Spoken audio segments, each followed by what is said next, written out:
actually just start there, which is what is edX? What do we do? What are we all about? What is open source part of edX? What is the consortium part of edX? I think it's good to level set because I don't know if everybody understands it. Sometimes we don't even totally understand it ourselves. So edX was started by MIT and Harvard, and very much as a opportunity to showcase and to give public scholarship out to whoever was out there to consume it. So they put their brains together and decided to make an open source, massive online courseware system that anybody could get access to anywhere that the bits could go. If you could reach it, you could get onto it. So the emphasis on reach, the emphasis on being able to get to anybody, potentially, but we're not quite there yet, in any language, in any country, of any age, COPPA notwithstanding. That mission was the original founding principle of the company. And also that it be a nonprofit, very much aligned with the university mission, also nonprofit, and that we be open. Now, we didn't get to open right away. In fact, we've only been an actual open source product since June of 2013. So that came a bit later, but it had always been philosophically in the mix of the founding partners. They really wanted to be able to say, no, it really is supposed to be for absolutely everybody. And whether your everybody is developers, practitioners, operators, people like Michael who do customizations for clients on the open source platform, where there's people who are contributors who want to add to the pedagogy that's part of the learning and teaching management systems that we have, whether it's students who are coming from any kind of place in the world or any kind of educational background. That was always part of the mission. Another part of the mission right at the outset was to reach 1 billion users in 10 years. So pretty audacious, actually, to try to set that as a corporate, as a goal for the company. Say, we're going to reach 1 billion. 1 billion is a big number, and that would make us the most pervasive sort of really system anywhere for learning. So we knew right away that if we were going to reach that goal, there was no way we could just do it by having people come to edX.org. No way. And they would never just come to that small group of colleges that offers courses in our regular site. They would have to be a kind of a system that promoted other people picking up the software and using it to power their own specialized experiences in their own languages, in their own countries, reaching specialized markets, private, public, whatever was suiting the need that they identified and whatever met the expertise that they had to offer in teaching and learning. So our goal of 1 billion users and our goal of being an open source platform for teaching and learning really aligned almost as perfectly as you can imagine, right? We really knew then and were urged by our membership, in fact, and urged by some people who wanted to get their hands on the software right out of the gate to become open and to open source the software from June of 2013. So edX, the consortium, is one half of my job. And I run the product management organization and figure out what features to build and how to get them out to everybody and talk with partners, and they have lots of eager ideas about how to make the platform better and better over time and how to really make it highlight all of the interesting content that they have to offer. Because as Paul said, these members are there and putting their courses online because they have really compelling scholarship they want to get out into the hands of learners wherever they can reach them. And they know that that's not something the typical learner globally is going to be able to come to Cambridge, Massachusetts to learn.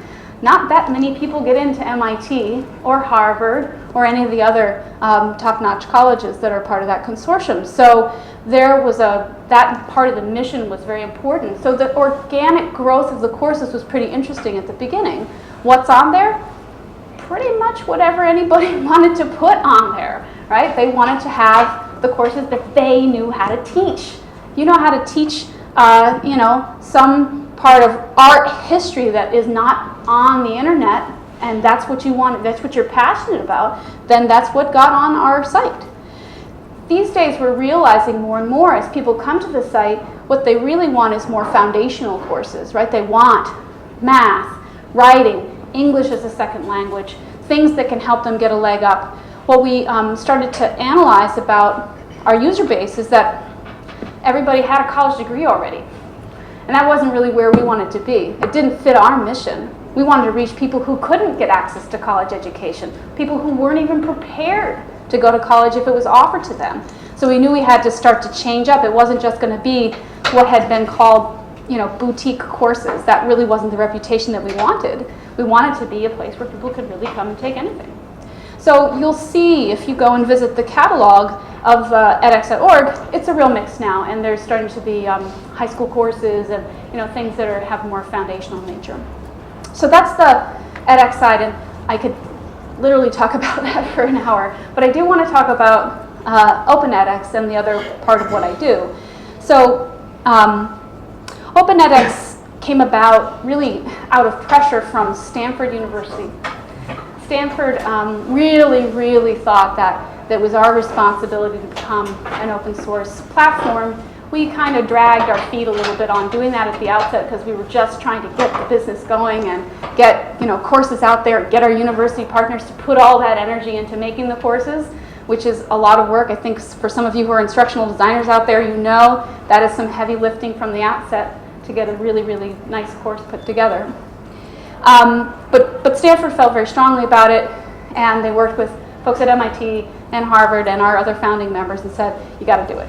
You got to do it, you got to get it out there. You got to let people start to push you, not the other way around, to Paul's point. I'm going to just keep referring to all your points. Thanks, Paul. Appreciate it.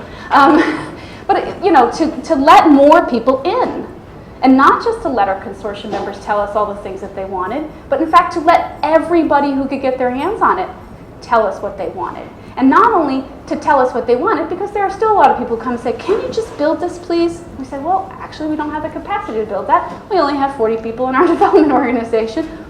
Why don't you build it? So that came to a head, and we decided to put the open source platform out there, and then we had people coming all the time and trying to pick it up and use it, and then we really started to get a lesson. That was when really things got pretty real. And we started to learn what we weren't doing, what we were doing well, what we were not doing well, what we weren't doing, what we should be doing. Totally different audiences of people started coming to us and, have you ever thought about it for professional education? What about trying to build it in Mandarin? What about having it in a country and dedicated to workforce development? What about having it, and then so that it was just an amazing influx of different points of view that made it a totally different kind of dialogue. So it was no longer the fact that we had honey in the ear from Harvard and MIT, and we love our partners, by the way, so don't let me misrepresent them here. They're fantastic consortium, and we love all of the ways that we get to work with their really brilliant professors and course teams that are incredibly dedicated. But we got this other perspective from our open source members, and it started to really color a very different roadmap for us. So now we really do both the development of the tools for courses, the development of the learning experience for students, and the development of the platform itself for our open source partners in a very different, fundamentally different way now that we're open source. So that's been great learning for us. One other thing I'll just say quickly, and then I can take some questions if you want, is that we really feel like we have an opportunity above and beyond anything I think the twinkle in the eye of Anant or any of our early founding partners could have imagined now, which is that we have a platform that can be more or less released in any country. We have a platform that can be translated into any language. We have a platform built on a modern stack in a modern language that almost anybody, skills notwithstanding, can develop on top of, and it feels really limitless.